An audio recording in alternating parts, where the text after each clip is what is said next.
Assalamualaikum warahmatullahi wabarakatuh. Hamdan wa syukran lillah, salatan wa salaman ala rasulillah, amma ba'du.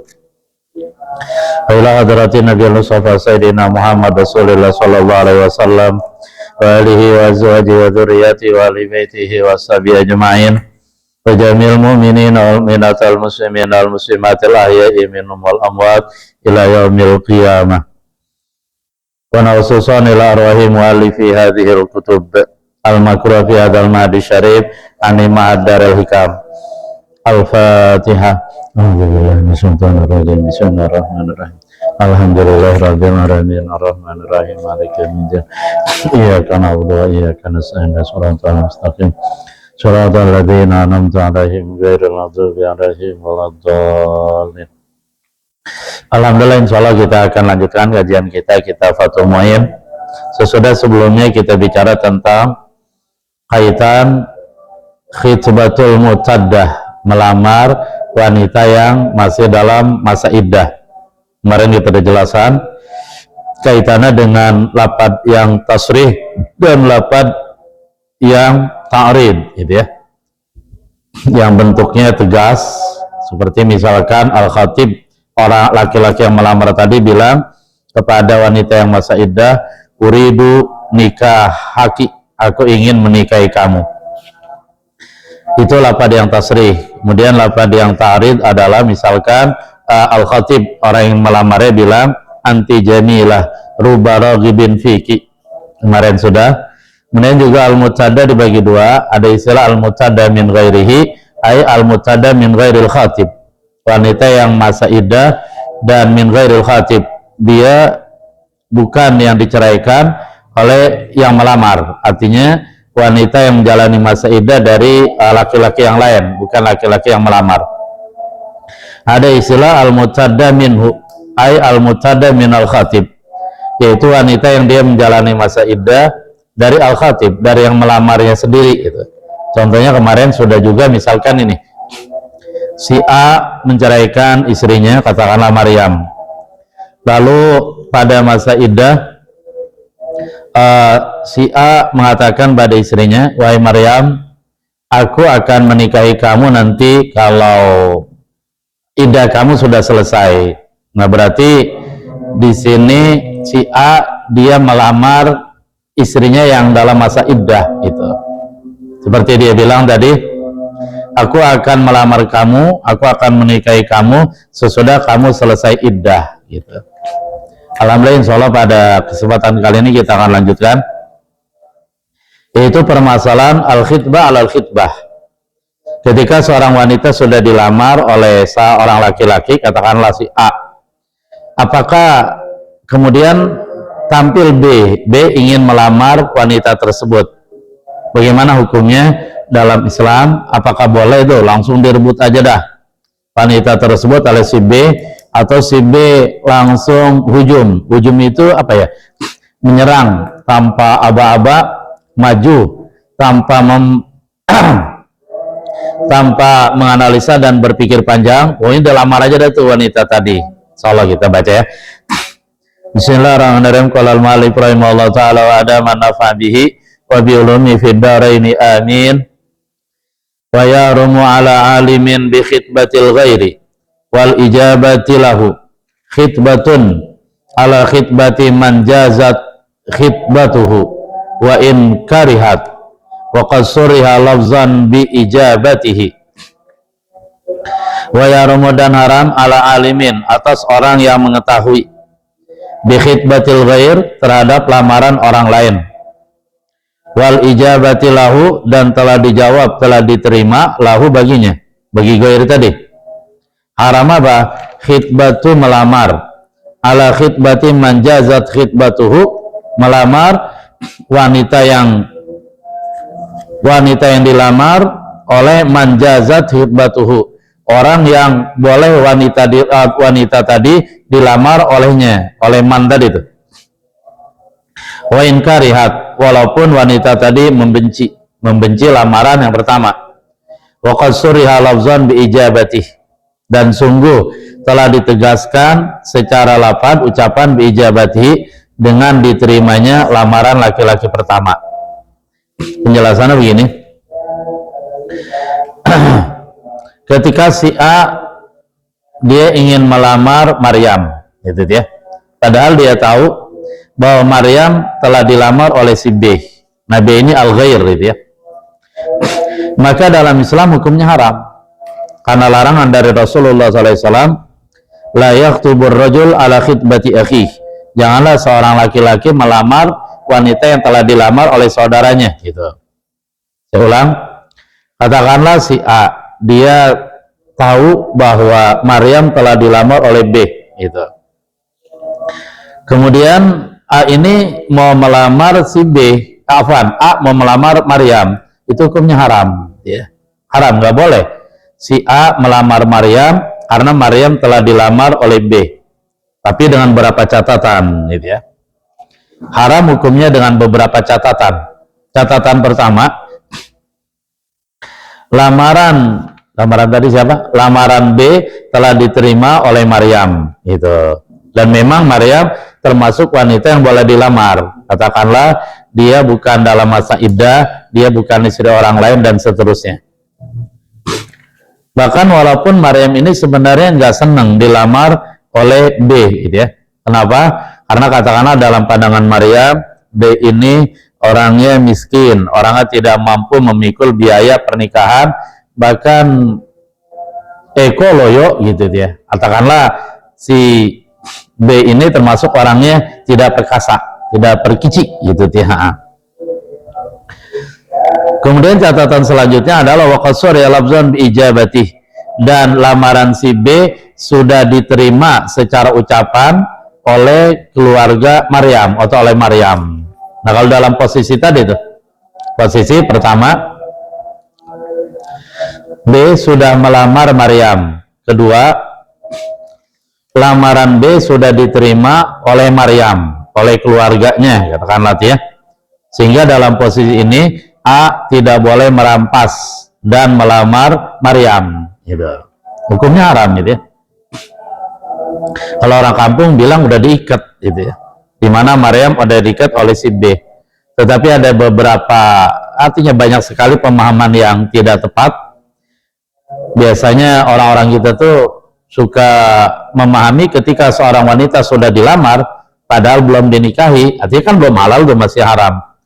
Seolah-olah kalau di masyarakat kita dipahami, wah berarti udah boleh ngapain aja dong. Si B sama Maryam boleh berduaan, boleh pacaran, boleh pegang-pegang tangan. Nah, ini salah, pemahamannya salah ya. Tetap walaupun Maryam sudah dilamar oleh B, dalam hukum Islam mereka masih haram, mereka belum halal. Nah, nanti halal itu kalau sudah akan nikah, dan akan nikahnya sudah dinyatakan oleh saksi sah. Nah, itu baru halalan thayyiban mubarakan ladzizan dan seterusnya. Jadi nggak boleh haram melamarnya deh. Illa biidznilahu, kecuali dengan izinnya. Izin sahabat, izin man ya. Izin pelamar pertama, lalu baginya bagi pelamar kedua. Nah, kecuali kalau B bilang, begitu B tahu, padahal dia sudah melamar Maryam dia, tapi kemudian dia tahu bahwa si A pengen melamar Maryam, gitu. Akhirnya B memberikan izin, katakanlah diberikan izin, wahai A, kamu mau melamar Maryam, ya silakan. Saya kasih izin kamu melamar Maryam. Berarti lamaran saya tolak. Niat saya untuk menikahi, lamaran saya cabut. Berarti niat saya untuk menikahi Maryam saya batalkan. Itu boleh kalau ada izin dari al-khatibul awal lisani, izin dari pelamar pertama kepada pelamar kedua. Kan bisa jadi katakanlah si B ini murid dari si A, sementara si A dia orang yang sangat dihormati oleh B. Bisa aja dia ditarik kembali lamarannya, dibatalkan niat B untuk menikahi Maryam, bisa dibatalkan. Tapi izin di sini dikasih catatan min ghairi khaufin, bukan karena takut dari pelamar pertama. Jadi landasan pelamar pertama ngasih izin, memberikan izin pada pelamar kedua, catatannya bukan karena takut, bukan karena takut kepada si A, gitu. Walahayain, bukan karena malu, gitu. Ya, bukan karena malu. Berarti kalau landasannya takut kepada pelamar kedua, kemudian pelamar pertama memberikan izin kepada pelamar kedua, atau landasannya karena malu, ini nggak boleh, tetap haram. Artinya di sini kalau lihat dia benar-benar memberikan dari hatinya yang saling dalam, dia ikhlas gitu ya, mencabut niat dia untuk menikahi Maryam sehingga dia mencabut kembali lamarannya gitu. Itu pertama dengan izin. Maka pelamar kedua boleh melamar Maryam tadi kalau B sebagai pelamar pertama udah ngasih izin. Yang kedua, au bi'iradihi, atau dengan berpalingnya pelamar pertama. Artinya si B sesudah dia melamar Maryam, lamaran diterima, kemudian dia irad. Dalam dia irad, arti dia irad itu dia meninggalkan Maryam. Nah pada saat dia irad, dia meninggalkan Maryam, yang secara hukum kebiasaan itu menunjukkan dia sudah tidak mau melanjutkan lagi keinginan untuk menjadikan Maryam sebagai istri, dia udah nggak ada lanjut lagi. Nah kalau seperti itu boleh si B melamar si A melamar Maryam, yaitu lamaran dari si B. Gambaran irad di sini apa? Kantala zamanu ba'da ijabatihi, seperti telah panjang waktunya sesudah dijawabnya lamaran tadi itu. Sesudah dijawabnya lamaran B oleh Maryam atau keluarga Maryam, ternyata B ini berpaling, artinya dia meninggalkan dalam masa yang lama, dia tidak menentukan sikap dan seterusnya, sehingga secara hukum kebiasaan dia bilang i'rad, dia dinilai i'rad, berpaling dia. Wa minu, dan termasuknya i'rad safarul ba'id, perjalanan al-khatibil awal al-ba'idu yang jauh. Ya termasuk i'rad itu ketika si B yang sudah melamar Maryam tadi, dia bepergian lama gitu ya, jauh dan seterusnya. Itu dianggap sebagai i'rad. Alhamdulillah selesai hukum al-khitbah al-khitbah, melamar wanita yang sudah dilamar oleh orang lain. Selanjutnya berbicara tentang masih melamar ya, lamar-melamar. Artinya ketika seorang wanita dia ingin dilamar oleh pria, atau dua pria atau tiga pria pengen melamar dia, nah kemudian dia harus menentukan sikap siapa di antara mereka yang dia terima. Atau kalau yang lamar satu, kemudian dia pengen berpikir-pikir dulu, kira-kira saya terima nggak nih awal lamarannya, karena memang wanita ini tidak paham sifat-sifat mereka, para pelamar tadi atau yang lamar walaupun satu orang, sehingga kemudian wanita ini ngajak musyawarah tokoh lah katakan nanti ya, orang yang paham atau siapapun yang dia nggak paham, dia ngajak musyawarah. Katakanlah misalkan dia ngajak musyawarah PRT, dia bilang PRT si A si B melamar saya, kira-kira gimana ya gitu, mana yang saya terima atau saya tolak dua-duanya gitu. Nah nanti PRT harus ngejelasin dengan jelas. PRT yang bilang si A orangnya begini, si B orangnya begitu, begini, dan seterusnya. Harus disidekin dengan kejujuran. Kita baca. Wa man istusyira fi khatibin aw nawi alimin yuridul ijtima'a bihi zakara wujuban masawiyahu bisidqin. Wa man istusyira, dan orang yang diajak musyawarah fi khatibin terhadap pelamar, aw nawi alimin atau terhadap seorang alim, yuridul ijtima'a bihi, yang mustasyir tadi itu orang yang diajak musyawarah, dia menginginkan al-ijtima, kumpul, bergabung di dengannya, yang terdekat alimnya. Zakara, maka menyebutkanlah si man tadi itu wujuban, secara keadaan wajib, masawiyahu, masawi kejelekan-kejelekannya, sifat-sifat minusnya, minus khatib atau minus alim, disedekin dengan jujur. Jadi jangan bohong, jangan ditutup-tutupin. Contohnya begini, pada zaman Rasulullah SAW ada seorang wanita, dia dilamar oleh dua orang gitu ya. Dia dilamar oleh dua orang, yaitu Fatimah binti Qais. Dia ingin dilamar oleh Abi Jaham dan Muawiyah. Kemudian Fatimah binti Qais nanya, pengen ngajak musyawarah sama Nabi. Dia bilang, ya Rasulullah, ada dua orang yang datang ingin melamar saya. mereka berniat untuk menjadikan saya sebagai istri, yaitu Abu Jaham dan Muawiyah. Bagaimana ya Rasulullah, mereka tuh sifatnya seperti apa gitu ya? Ya karena kan akan menjadi suami dia. Lalu Rasulullah SAW bilang, amma Abu Jahmin fala yadul asa'an atiki. Adapun Abu Jaham, dia tidak pernah meletakkan al-asa, tongkat dari pundaknya. Nabi jelasin tuh Abu Jaham sifatnya seperti apa, sehingga Nabi bilang Abu Jaham tidak pernah meletakkan tongkat dari pundaknya. Nah, di sini penafsiran ada dua ya. Penafsiran pertama itu Abu Jaham galak, dikit-dikit main gebuk aja, main pukul aja sama tongkatnya gitu. Ada yang menafsirkan dia orang yang senang mengadakan perjalanan. Ya, tapi ini kalau saya sih lebih setuju penafsiran pertama. Berarti Abu Jaham galak, main getok aja, ntar bini main getok aja, apalagi tiap hari digetokin. Nah, itu Abu Jaham. Kemudian bagaimana dengan Muawiyah? Rasulullah mengatakan, wa amma Muawiyah itu fasoklukun, ay fakirun la malalah. Adapun Muawiyah, dia sokluk. Sokluk itu artinya apa? Fakirun, orang yang fakir, yang nggak punya harta, fakir, miskin. Artinya Rasulullah, kita lihat di sini Rasul menyebutkan apa adanya sifat Abu Jaham dan juga Muawiyah agar menjadi jelas bagi Fatimah binti Qais, yang nanti kan selanjutnya Fatimah binti Qais bisa mengambil sikap, bisa memilih pilihannya. Apakah dia memilih lamaran Abu Jaham, menolak lamaran Muawiyah, atau dia memilih lamaran Muawiyah kemudian menolak lamaran Abu Jaham, atau ditolak dua-duanya. Itu terserah Fatimah binti Qais. Tetapi nggak bisa juga diterima dua-duanya. Udah dua-duanya terima lah, kagak boleh. Ini pilihannya cuma satu di antara dua, ya nggak boleh masa diterima dua-duanya. Kalau kata orang Pondok Ranji, lah coba itu masih diterima dua-duanya, nggak bisa dong, ya. Begitu juga ketika seseorang ingin ngaji kepada orang lain. Dia katakanlah pengen ngaji kepada orang alim, satu guru, dia pengen mondok pada satu pondok gitu ya.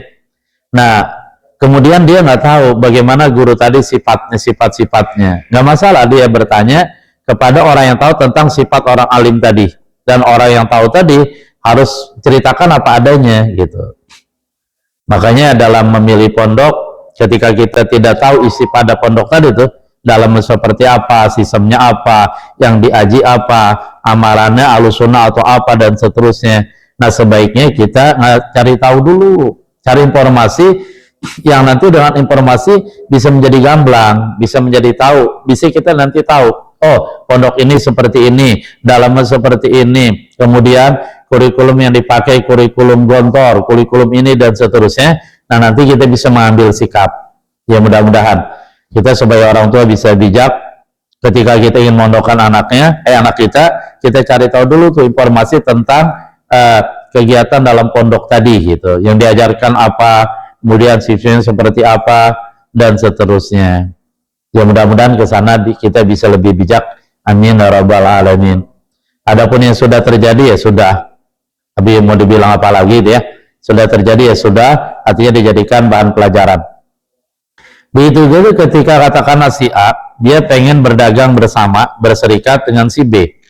Lalu si A tidak paham nih sifat B nih gimana, apakah dia orang jujur atau orang yang suka menipu.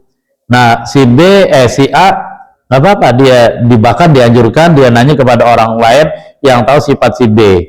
Nah, nanti katakanlah si C, dia tahu sifat si B, begitu ditanya A, C, bagaimana menurut pandangan ente tentang B? Ya, si C di sini harus ngasih tahu apa adanya gitu. Maka di sini bilang zakara wujuban masaya bisidqin. Man tadi itu orang yang diajak musyawarah, yang ditanya, yang diajak sharing dan diminta pendapatnya, dia menyebutkan masawiyahu, kejelekan-kejelekan khatib atau kejelekan alim, orang alim tadi. Loh, emang boleh kan ini ghibah, berarti menyebutkan kejelekan.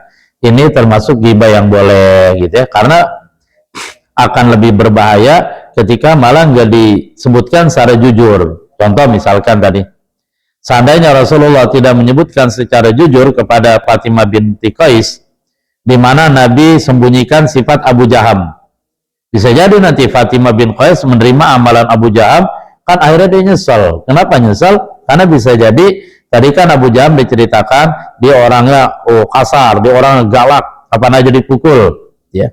Bisa jadi tiap hari bininya dipukulin. Itu kan jadi repot urusan, gitu ya. Jadi dalam hal ini boleh orang yang diajak musyawarah tadi menyebutkan apa adanya sifat apa plus dan minus dari orang yang akan melamar. Ketika wanita tadi bertanya kepadanya tentang sifat orang yang akan melamar seperti apa gitu. Dalam rangka apa? Badlan lin nasihatil wajibah.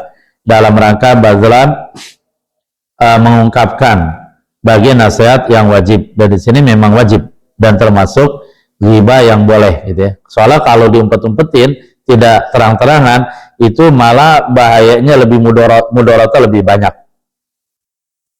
Alhamdulillah selesai sudah bicara tentang lamar-melamar dan juga tadi al-khidbah ala khidbatil ghair. Insyaallah nanti pada pertemuan berikutnya kita akan bicara tentang ketika seorang pria ingin menikahi seorang wanita, ingin memilih calon istri, apa saja tuh kriteria yang harus ada pada seorang wanita. Artinya anjuran dalam agama Islam, wanita seperti apa tuh yang sunnah dinikahi gitu. Kriteria seorang wanita. Kita baca dikit ya. Itu sesuai dengan sabda Rasulullah SAW, tungkaul mar'a li arba'in, limaliha wa jamaliha wa hasabiha wa lidiniha. Seorang wanita dinikahi karena 4 hal. Ini ajaran Rasulullah. Limaliha karena hartanya. Ada yang memilih hartanya gitu ya. Wali jamaliha karena kecantikannya. Ada yang memilih kecantikannya doang. Wali hasabiha karena keturunannya. Darah biru, darah hijau, darah hitam gitu ya. Ningrat, bangsawan atau apa. Walidiniha dan karena agamanya. Ya ada orang yang dapat 4-4-nya tuh. Dia mendapati seorang istri kaya, cantik, keturunan baik-baik dan taat pada Allah dan suaminya. Subhanallah, tapi ini jarang ya. Ada juga yang dapat 1 doang, cantik doang. Ternyata miskin, ternyata keturunannya tidak baik-baik, ternyata wanitanya tidak taat agama gitu. Nah, ketika harus memilih satu di antara yang 4 tadi, kata Rasulullah apa? Fazfar bidzatid din, maka raihlah oleh kamu wanita yang memiliki agama. Taribat syadak gitu ya. Niscaya akan berdebu di adaka kedua tangan kamu. Ini diartikan kinaya anil fakri illam taf'al.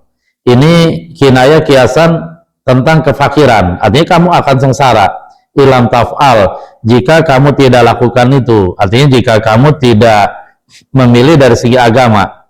Wastaghnaita in fa'alta, dan kamu akan bahagia, menjadi kaya hati, ya, menjadi senang in fa'alta jika kamu lakukan nasihat Nabi tadi gitu. Jadi kriterianya wanita adalah dinikahi pertama mal, jamal, hasab, kemudian ad-din gitu. Kalau orang dulu ada istilah kalau milih calon suami atau istri, lihat dulu babat, bebet, bobot, dan seterusnya. Tapi itu kan bahasa masyarakat ya.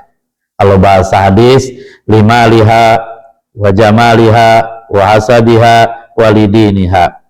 Kita akan lihat kriteria wanita yang disunahkan menjadi seorang istri ya.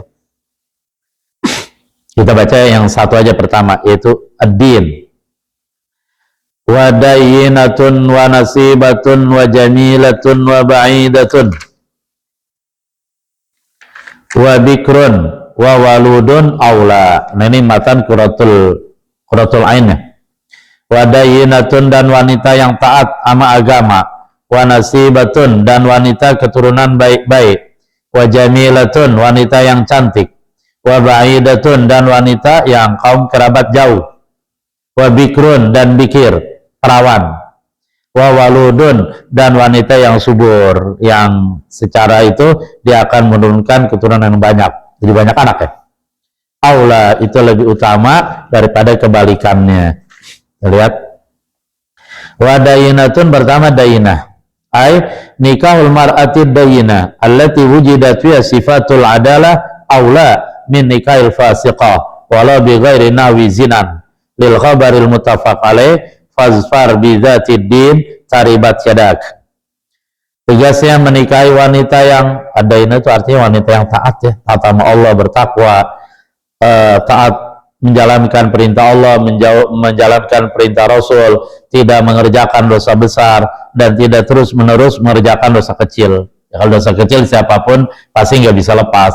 Ini permasalahan yang nggak boleh terus menerus melakukan dosa kecil. Nah, wanita yang seperti itu tuh yang dicari ya. Sehingga nikahul mar'atid dayyinah, menikahi seorang wanita yang taat sama agama, apalagi taat agama, alim ya sudah ya, lengkap udah tuh.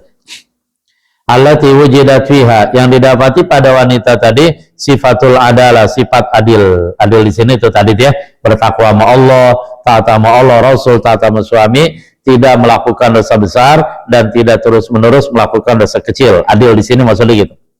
Aula itu lebih utama min nikahil fasiqah, daripada menikahi wanita yang fasik. Berarti wanita yang fasik kebalikannya, yaitu wanita yang melakukan dosa besar atau dia terus-menerus melakukan dosa kecil. Kalau wanita yang adil, dia melakukan dosa kecil sekali dua kali wajar manusia, tapi dia tidak terus-menerus melakukan dosa kecil. Lebih utama daripada menikahi al-fasiqati, wanita yang fasiqah, walau bi ghairi nahwi zinan, walaupun status fasik ini dengan selain sumpama zina. Ya, artinya zina juga akan menjadikan seorang fasiqah, wanita fasiqah. Di sini walaupun selain zina, ketika dia melakukan dosa besar atau terus-menerus melakukan dosa kecil, dia sudah dikelompokkan wanita yang fasiqah ya. Nah, itu jangan dinikahi, nanti biasanya agak repot gitu ya.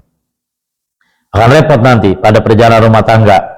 Ya syukur-syukur sih kemudian dia taubatan nasuha, amin ya rabbal alamin. Tapi kalau dia fasik terus ya repot urusan. Lil khabaril muttafaq alaih, alasannya karena ada hadis yang telah disepakati atasnya. Atas hadis tadi ay ala sihati hadzal hadis aral Bukhari wa Muslim. Hadisnya bunyinya adalah, nih potongannya, fazfar bidzatid din, maka raihlah oleh kamu, artinya nikahilah bidzatid din, wanita yang taat sama Allah, taat Rasul, taat suami, ya tadi tidak melakukan dosa besar dan tidak terus-menerus melakukan dosa kecil. Lanjutannya tadi kita sudah baca, taribat yadak, maka akan berdebulah kedua tangan kamu. Penafsirannya tadi, maka kamu akan fakir kalau kamu tidak melakukan nasihat Nabi ini, yaitu fadfar bidzatid din, dan kamu akan senang bahagia kalau kamu melakukan nasihat Nabi ini, yaitu kamu memilih zatid din, wanita yang punya agama, wanita yang taat dan seterusnya, yang tadi kita sudah jelaskan. Selanjutnya ciri-ciri wanita yang kriteria yang dinikahi adalah wanasibatun. Insyaallah nanti kita akan bahas nasibatun, jamilatun, ba'idatun, bikrun, waludun. Itu yang bisa disampaikan pada akhirnya yang benar dari Allah Subhanahu wa taala, yang salah dari kebodohan saya sendiri, mohon maaf atas segala kekurangan. Kita tutup dengan kepada majelis. Subhanallah bihamdi, subhanakallah bihamdika, asyhadu an la ilaha illallah, alhamdulillahi rabbil alamin. Assalamualaikum warahmatullahi wabarakatuh.